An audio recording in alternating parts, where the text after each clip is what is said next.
வணக்கம் மக்களே. நம்ம சேனல்ல தொடர்ந்து ரிவ்யூஸ் தாங்க பார்த்துக்கிட்டு இருக்கோம். அந்த வகையில இப்ப நம்ம எதை பத்தின ரிவ்யூ பார்க்க போறோம் அப்படின்னா, கார்த்திக் கதையில அடுத்து என்ன நடக்க போகுது அப்படிங்கறத பத்தி தாங்க இந்த வீடியோல நம்ம இப்ப பார்க்க போறோம். ஸோ மறக்காம இந்த வீடியோவுக்கு லைக் பண்ணிக்கோங்க, நம்ம சேனலையும் சப்ஸ்கிரைப் பண்ணிட்டு பக்கத்துல உள்ள பெல் ஐக்கானையும் கிளிக் பண்ணி ஆல்னு செட் பண்ணிக்கோங்க. அப்பதாங்க அடுத்தடுத்து வீடியோஸ் போடும் பொழுது தொடர்ச்சியா உங்களுக்கு நோட்டிபிகேஷன் வரும். பார்க்கலாம். சரி வாங்க வீடியோல என்ன நடந்துச்சு அப்படிங்கறத பத்தி நம்ம இன்னைக்கு பார்ப்போம். நம்ம ரேவதிக்கு வந்துட்டு விசா வந்துட்டு கார்த்தியை கூப்பிட்டு கார்த்திக்கு ஸ்வீட் கொடுக்குறாங்க. அப்ப கார்த்தி சொல்றாரு, ரேவதி என் மேல உள்ள கோவத்தினால நீ ஒட்டுமொத்த குடும்பத்தையுமே பிரிஞ்சு போகணும் அப்படின்னு முடிவு பண்ணிட்டியா? ரேவதி கேக்குறாங்க, இங்க பாரு, சென்டிமெண்டா பேசணும் அப்படின்னு என்கிட்ட பேசாத. இன்னைக்கு நான் நிம்மதி இல்லாம இருக்கிறதுக்கு முக்கிய காரணம் யாரு தெரியுமா? அது நீயும் என் அம்மாவும் தான். ஒரு வார்த்தை என்கிட்ட கேட்டாங்களா இந்த கல்யாணத்துல விருப்பம் இருக்கா இல்லையா அப்படின்னு? அவங்க பாட்டுக்கும் என்ன மிரட்டி அவங்கள இந்த கல்யாணத்துக்கு ஒத்துக்க வச்சுட்டாங்க. வேற வழியே இல்லாம தான் நான் உன்ன கல்யாணம் பண்ணேன். என்னால நிம்மதியாவே இருக்க முடியல. ஒவ்வொரு செகண்டும் உன் முகத்துல முழிக்கிற மாதிரி இருக்கு. இதோ அம்மாவும் தாலி பிரிச்சு கோக்குற சடங்குக்கு ஏற்பாடு பண்ணிட்டாங்க. இப்படி இருக்கையில என்னால எப்படி நிம்மதியா இருக்க முடியும்? இங்க பாரு, நான் வெளிநாடு போயிட்டு அங்க என் ஃப்ரெண்டு கூட நிம்மதியா இருப்பேன். 5 வருஷம் எந்தவித தொந்தரவும் இல்லாம இருப்பேன். அப்படியே காலப்போக்குல எல்லாமே மறந்துரும். இது கேட்டதோட கார்த்தி சொல்றாரு, இங்க பாரு ரேவதி, தயவு செஞ்சு சொல்றது கேளு. ரொம்ப பெரிய தப்பான முடிவு எடுக்கிற. அதை கேட்டதோட ரேவதி சொல்றாங்க, இங்க பாரு, நான் சரியான முடிவு தான் எடுக்கிறேன். எனக்கு வந்துட்டு நீ அட்வைஸ் பண்ணணும் அப்படின்னு அவசியம் கிடையாது. இது கேட்டதோட ரேவதியை சொன்னதை கேட்டுட்டு கார்த்தி அந்த இடத்துல இருந்து வெளியில வராரு. அப்ப நம்ம கார்த்தி என்ன பண்றாருன்னா மயில் வாகனத்தை போய் பாக்குறாரு. மயில் வாகனம் கார்த்தி கிட்ட, என்னாச்சு கார்த்தி? நானும் 2 3 நாளா பாத்துக்கிட்டு இருக்கேன். ஏதோ ஒரு குழப்பத்துல இருக்கிற மாதிரி இருக்கு. என்னாச்சு மாப்பிள்ள? ஏதாவது ஹெல்ப் வேணும்னா என்கிட்ட சொல்லுங்க மாப்பிள்ள. அப்ப கார்த்தி சொல்றாரு, உங்ககிட்ட ரொம்ப முக்கியமான ஒரு விஷயத்த சொல்ல போறேன். மயில் வாகனம் கேக்குறாரு, என்ன விஷயம்னு சொல்லுங்க மாப்பிள்ள. நான் உங்களுக்கு ஹெல்ப் பண்ண முடிஞ்சா பண்றேன். ரேவதி ஏதாவது உங்களை சொன்னாலா? அப்ப கார்த்தி சொல்றாரு, ரேவதி அவதான் ஒரு பெரிய பிரச்சனைய உண்டாக்கிக்கிட்டு இருக்கா. இது மட்டும் அத்தைக்கு தெரிஞ்சிச்சு கண்டிப்பா ரொம்ப பெரிய பிரச்சனை ஆகிடும். இது கேட்டதோட மயில் வாகனத்துக்கு பேரெதிர்ச்சி. என்ன மாப்பிள்ள, ரேவதி எப்படி இன்னும் பிரச்சனைய கொண்டுட்டு வரா? கார்த்தி சொல்றாரு, இங்க இருந்து பேச முடியாது அப்படின்னு சொல்ல இத சந்திரா காதுல வாங்குறாங்க. 2 பேரும் அப்படி முக்கியமான விஷயம் என்ன பேச போறாங்க? கண்டிப்பா இந்த ராஜா சாதாரண ஆள் கிடையாது. அந்த மயில் வாகனத்தை தனியா கூட்டிட்டு போய் பேசுறான்னா அதுக்கு பின்னாடி ரொம்ப பெரிய காரணம் ஒண்ணு இருக்கு. அது என்னன்னு கண்டுபிடிக்கணும் அப்படின்ட்டு அந்த சந்திரா ஃபாலோ பண்ணி போறாங்க. கார்த்தியை நேரா மாடிக்கு போனதோட மயில் வாகனம் கேக்குறாரு, என்ன மாப்பிள்ள, மாடி வரைக்கும் கூட்டிட்டு வந்துட்டீங்க, என்ன பிரச்சனைன்னு சொல்லுங்க மாப்பிள்ள. கார்த்தி சொல்றாரு, ரேவதி தெரியும்ல, அவர் ரொம்ப தப்பான முடிவு எடுக்கிறா. மயில் வாகனம் கேக்குறாரு, என்ன மாப்பிள்ள சொல்றீங்க? தப்பான முடிவுன்னா யாருக்கும் தெரியாம மகேஷ கல்யாணம் பண்ண போறாளா? அப்ப கார்த்தி சொல்றாரு, ஐயோ அப்படியெல்லாம் இல்ல. ரேவதி என் மேல உள்ள கோவத்துல இந்த ஊரை விட்டு போகணும் அப்படின்னு முடிவு பண்ணிட்டா. இது கேட்டதோட மயில் வாகனத்துக்கு செம ஷாக்கு. சந்திரா இதை ஒட்டு கேட்டுட்டு ஷாக் ஆகுறாங்க. என்னது, ரேவதி வெளிநாடு போக போறாளா? செம்ம சூப்பரு அப்படின்னு மயில் வாகனம் கேக்குறாரு, இங்க பாரு கார்த்தி, அவகிட்ட சொல்லி பாத்தியா ரேவதி கிட்ட இந்த மாதிரி வீட்டுல சொல்லாம முடிவு பண்றது தப்பு அப்படின்னு? கார்த்தி சொல்றாரு, நானும் எவ்வளவோ ரேவதி கிட்ட சொல்லி பார்த்தேன். தப்பான முடிவு எடுக்கிற, இந்த மாதிரி முடிவு எடுக்காத அப்படின்னு நான் எவ்வளவோ சொல்லி பார்த்தேன். ஆனா ரேவதி கொஞ்சம் கூட கேட்கவே இல்லை. இப்ப எனக்கு என்ன பண்றதுன்னே தெரியல. இது கேட்டதோட கார்த்தி சொல்றாரு, மயில் வாகனம் சொல்றாரு, இங்க பாரு, ரேவதி கிட்ட நான் வேணா பேசி பார்க்கவா? அவ உன் மேல உள்ள கோவத்துல இப்படிப்பட்ட ஒரு முடிவு எடுப்பான்னு நாங்க எதிர்பார்க்கல. அப்ப கார்த்தி சொல்றாரு, அவகிட்ட நான் எவ்வளவோ சொல்லி பார்த்தேன். நான் வேணும்னா இந்த வீட்டை விட்டு போறேன், உனக்கு எந்த தொந்தரவும் கொடுக்க மாட்டேன் அப்படின்னு. ஆனா இது மாதிரி அத்தை என்னை வீட்டை விட்டு போக விட மாட்டாங்க அப்படின்னு சொல்லி அவ இன்னும் என் மேல கோவம் தான் படுறா. இப்ப நான் என்ன பண்றதுன்னே எனக்கு தெரியல. மயில் வாகனம் சொல்றாரு, இங்க பாரு கார்த்தி, நீ கவலைப்படாத. நான் இத பத்தி அத்தை கிட்ட சொல்றேன். அத்தை கிட்ட சொன்னாதான் ரேவதியோட ஆட்டத்திற்கு ஒரு முடிவு கட்ட முடியும். இது கேட்டதோட கார்த்தி சொல்றாரு, இங்க பாருங்க, ரேவதி கிட்ட சொல்லியிருக்கேன், யாருகிட்டயும் இந்த விஷயத்த பத்தி சொல்ல மாட்டேன் அப்படின்னு. இந்த நேரத்துல நான் மட்டும் இந்த விஷயத்த சொல்லியிருக்கேன் அப்படின்னு தெரிஞ்சிச்சுன்னா ரேவதி கண்டிப்பா என் மேல இன்னும் கோவப்படுவா. அவ கோவம் வேற ஏதாவது முடிவுல விடுறதுக்கு வாய்ப்பு இருக்கு. இன்னொரு பக்கம் சந்திரா இதையெல்லாம் கேட்டுட்டு ரொம்ப சந்தோஷமா இருக்காங்க. எப்படியாவது இந்த சாமுண்டீஸ்வரிய அவமானப்படுத்தணும் அப்படின்னு நம்ம ஒரு பிளான் பண்ணிக்கிட்டு இருக்கோம். ஆனா ரேவதியே அவ ஒரு பிளான் பண்ணிக்கிட்டு இருக்கா. சுலபமா நம்ம எதுவுமே பண்ணாமலே இப்ப சாமுண்டீஸ்வரி அவமானத்தை சந்திக்க போறா.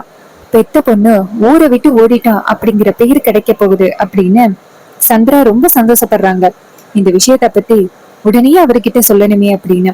ஆனா கார்த்தி பேசிக்கிட்டு இருக்கிறத பார்த்துட்டு சந்திரா நினைக்கிறாங்க, இவன் கண்டிப்பா ரேவதிய வெளியில போக விடாம தடுப்பான். சோ நம்ம ரேவதி கிட்ட இத பத்தி பேசி நம்ம கொஞ்சம் அவளை ஸ்ட்ராங் ஆக்கணும் அப்படின்னு சந்திரா நினைக்கிறாங்க. மயில்வாகனை கேக்குறாரு. சந்திரா அங்கிட்டு போயிடுறாங்க. அப்பதான் மயில்வாகனை கேக்குறாரு கார்த்தி, நம்ம யாராலையுமே ரேவதி போறத தடுக்க முடியாது, ஆனா ஒருத்தலை தவிர்த்து. கார்த்தி கேக்குறாரு, யார? மயில்வாகனை சொல்றாரு, வேற யாரு? தீபா தெரியும்ல? கார்த்தி கேக்குறாரு, தீபாவா? அது யாரு? மயில்வாகனை கேக்குறாரு, என்ன மாப்பிள்ள இப்படி சொல்றீங்க? தீபாவா உங்களுக்கு தெரியாதா? கல்யாணத்தன்னைக்கு ஒரு பொண்ணு நம்ம ரேவதிய அம்மான்னு சொல்லி கூப்பிட்டு ஓடி வந்துச்சுல்ல, அந்த பொண்ணதான் சொல்றேன். கார்த்தி கேக்குறாரு, ஆமா எனக்கும் இப்பதான் ஞாபகம் வருது. அந்த பொண்ணை தானே ரேவதி பத்திரமா பாத்துக்கிறேன்னு சொல்லி அவ ஃப்ரெண்டு கிட்ட சத்தியம் பண்ணா? மயில்வாகன சொல்றாரு, ஆமா கார்த்தி, இப்ப எந்த தைரியத்துல ரேவதி ஊரை விட்டு போறான்னு தெரியல. இப்ப அந்த பொண்ணை வச்சுதான் நம்ம ரேவதிய தடுக்கணும். கார்த்தி சொல்றாரு, இப்ப சொன்னா அந்த குட்டி பாப்பாவுக்கும் ரேவதி பாஸ்போர்ட் எடுக்கிறதுக்கு நிறைய சான்சஸ் இருக்கு. அதனால இப்போதைக்கு நம்ம சொல்ல வேணாம். கரெக்டா ரேவதி ஏர்போர்ட்டுக்கு போன பிறகு தீபாவை கூட்டிட்டு போயிட்டு ரேவதியை தடுத்தரலாம். இதை கேட்டதோட மயில் வாகனமோ, ஆமா மாப்ள, கண்டிப்பா ரேவதி தீபாவை பார்த்தா வெளிநாடு போறதை நிப்பாட்டிடுவா. ஏன்னா கண்டிப்பா ரேவதி தீபா மேல அந்த அளவுக்கு பாசமா இருக்கா. கண்டிப்பா அந்த தீபா பொண்ணு ரேவதியை விட மாட்டா. ரேவதியும் தீபாவை பார்த்த பிறகு வெளிநாடு போற முடிவையே மாத்திருவா. என்ன சொல்ற? இது கேட்டதோட கார்த்தியும், ஆமா எனக்கு இப்பதான் ஞாபகம் வருது அப்படின்னு சொல்றாரு. அதுக்கப்புறம் சந்திராவை காமிக்கிறாங்க. சந்திரா வந்துட்டு நேரா ரேவதிய போய் பாக்குறாங்க. ரேவதி குழப்பத்துல உட்கார்ந்து இருக்கிறத சந்திரா பார்த்துட்டு, ஆஹா இவ குழப்பத்துல இருக்கா, இவளை இன்னும் நம்ம ஸ்ட்ராங் ஆக்கிடணும் அப்படின்ட்டு சந்திரா நேரா ரேவதிய பார்த்து ரேவதி அப்படின்னு சொல்ல, ரேவதிய அவங்க சித்திய பார்த்து வாங்க சித்தி. சந்திரா சொல்றாங்க, ரேவதி ஆரம்பத்துல இருந்து உன்னோட நல்லதுக்கு தான் ரேவதி நான் சொல்லிக்கிட்டு இருந்தேன். கடைசியில உன் லைஃப் இப்படி ஆகும்னு நான் எதிர்பார்க்கல. ஆரம்பத்துல இருந்து எனக்கு என்னமோ அந்த டிரைவர் ராஜா தப்பானவன் மாதிரியே எனக்கு தெரிஞ்சுக்கிட்டே இருந்துச்சு. ஆனா உங்க யாருக்குமே அவன் தப்பானவன் மாதிரி தெரியல. அந்த அளவுக்கு உங்க எல்லாரையுமே நல்லா ஏமாத்திட்டான். பாத்தியா ரேவதி உன் லைஃப் எப்படி ஆகிருச்சுன்னு? இனிமே உன் வாழ்க்கையில நிம்மதியே இல்லாம போயிருச்சு பாரு. அப்ப ரேவதி சொல்றாங்க, ஆமா சித்தி, என் வாழ்க்கையில 1% கூட நிம்மதியே இல்லாம ஆகிருச்சு. இனிமே நான் என்ன பண்ண போறேன்னு தெரியல. அப்ப சந்திரா சொல்றாங்க, ரேவதி என்ன நீ இப்படி பேசுற? நீ நல்லா படிச்சிருக்கேல்ல, எங்கேயாவது போயிட்டு வேலை பார்க்கலாம்ல. நீ ஏன் இவனை நினைச்செல்லாம் கவலைப்படுற? இந்த பட்டிக்காட்டான் கூட நீ சேர்ந்து வாழணும் அப்படின்னு அவசியமா? நீ நல்லா படிச்சிருக்க, எங்கேயாவது போய் வேலை பாரு. அம்மாவும் உன்னை ரொம்ப தொந்தரவு பண்ண மாட்டான், அக்காவை நான் பாத்துக்கிறேன். அப்ப ரேவதி நினைக்கிறாங்க, சித்தி நமக்கு சப்போர்ட்டா தான் பேசுறாங்க, இந்த விஷயத்த பத்தி நம்ம சித்தி கிட்ட சொல்லுவோம் அப்படின்ட்டு ரேவதி அவங்க சித்திய பார்த்து, சித்தி நான் ஒரு விஷயத்த பத்தி சொல்லுவேன், அக்கா கிட்ட சொல்லிடாதீங்க. சந்திரா நினைக்கிறாங்க, ஆஹா இவ வெளிநாடு போற விஷயத்த பத்தி தான் நம்ம கிட்ட சொல்ல போறா போல அப்படின்னு. அப்ப சந்திரா கேக்குறாங்க, ரேவதி நீ என்ன விஷயமா இருந்தாலும் என்கிட்ட சொல்லலாம். அக்கா உன்னை புரிஞ்சுக்கிற நிலைமையில இல்ல, ஆனா இந்த சித்தியும் உனக்கு அம்மா மாதிரி தானே, நான் கண்டிப்பா நீ சொல்றதை ஏத்துப்பேன், சொல்லு ரேவதி. அப்ப ரேவதி சொல்றாங்க, சித்தி நான் இந்த ஊரை விட்டு போகலாம் அப்படின்னு முடிவு பண்ணிட்டேன். என் ஃப்ரெண்டு ஆஸ்திரேலியாவுல இருக்கா, பாஸ்போர்ட் விசா எல்லாமே ரெடி பண்ணிட்டேன். இன்னும் 3 டேஸ்ல நான் ஃபாரின் போறேன். ஆனா அம்மா கிட்ட இத பத்தி எப்படி சொல்ல போறேன்னு தெரியல. அப்ப சந்திரா கேக்குறாங்க, ரேவதி சரியான முடிவு எடுத்திருக்க. இங்க பாரு, அக்கா மட்டும் உன்கிட்ட கொஞ்சமாவது கேட்டாளா?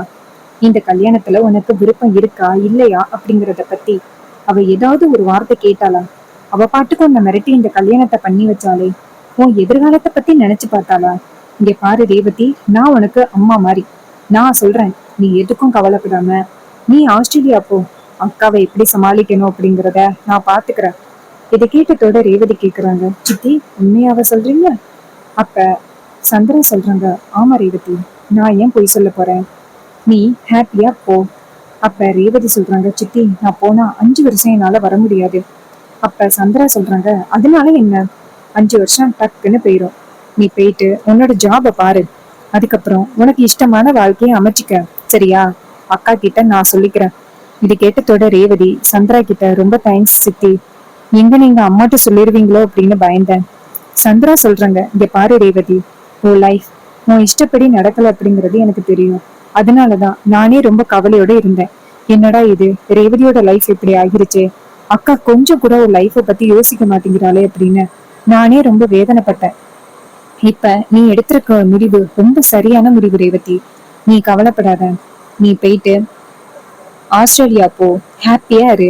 அங்கேயே உனக்கு பிடிச்ச வாழ்க்கை வந்துச்சுன்னா அமைச்சுக்கிட்டு ஹாப்பியா இரு. இந்த டிரைவர் கூட எல்லாம் சேர்ந்து வாழணும் அப்படின்னு உன் தலையெழுத்து இல்ல.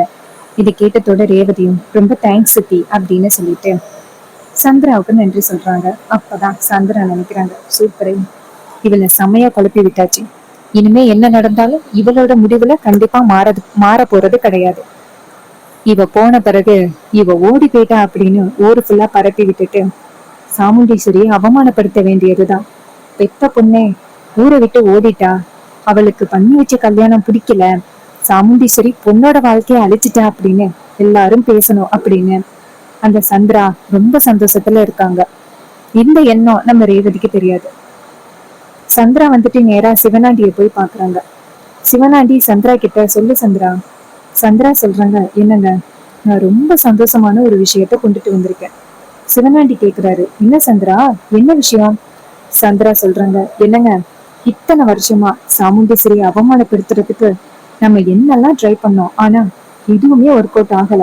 ஆனா இப்ப அந்த ரேவதி இருக்கா பாருங்க, அவளாலேயே இத்தனை வருஷமா நம்ம யோசிச்சது நடக்க போகுது.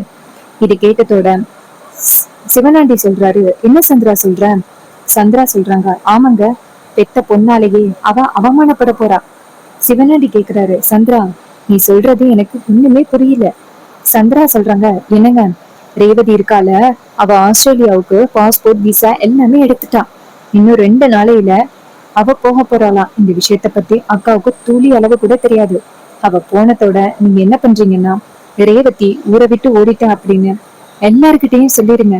இது கேட்டதோட சந்திரா சொல்றாரு, உண்மையாவா சொல்ற?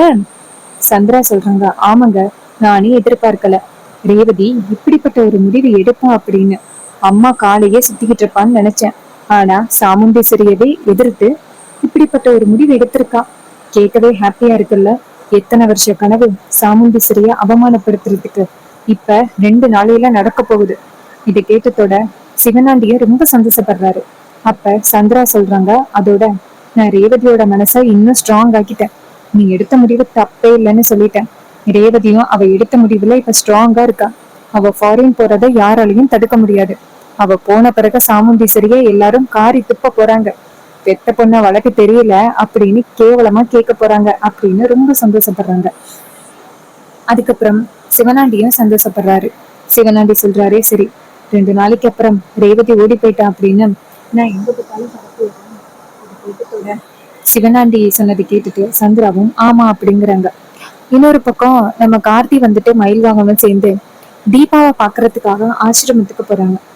போயிட்டு நேரா தீபாவை பாக்குறாங்க. தீபா நேரா நம்ம கார்த்திய பார்த்துட்டு அங்கிருந்து ஓடி வந்து, நீங்க தானே என்னோட அம்மாவை கல்யாணம் பண்ணது? அப்ப கார்த்தி சொல்றாரு, ஆமா பாப்பா. அப்ப அந்த இடத்துக்கு வார்டன் வராங்க. வந்துட்டு, சார் நீங்க யாரு சார்? கார்த்தி சொல்றாரு, நான் தான் ரேவதிய கல்யாணம் பண்ணேன்.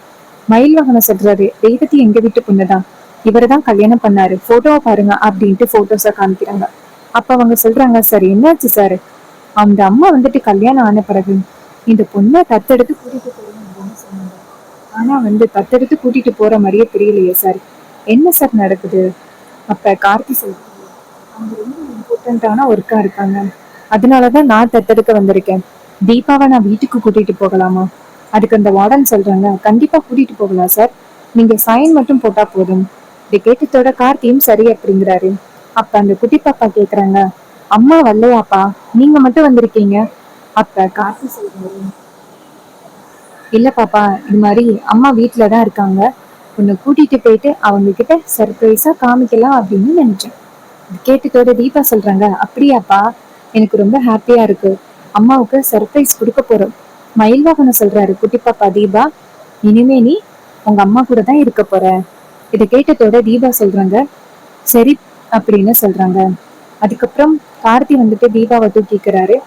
மயில் வாகனம் சொல்றாரு கண்டிப்பா இது ஒரு சுயநலமா இருந்தாலும் நம்ம தீபாவை நம்ம வீட்டிலேயே தான் வச்சுக்க போறோம். இதுல எந்தவித மாற்றமும் இல்ல. இதை கேட்டதோட கார்த்தி சொல்றாரு ஆமா அப்படின்னு சொல்லிட்டு அந்த தீபாவை கூட்டிக்கிட்டு நேரா வீட்டுக்கு போறாங்க.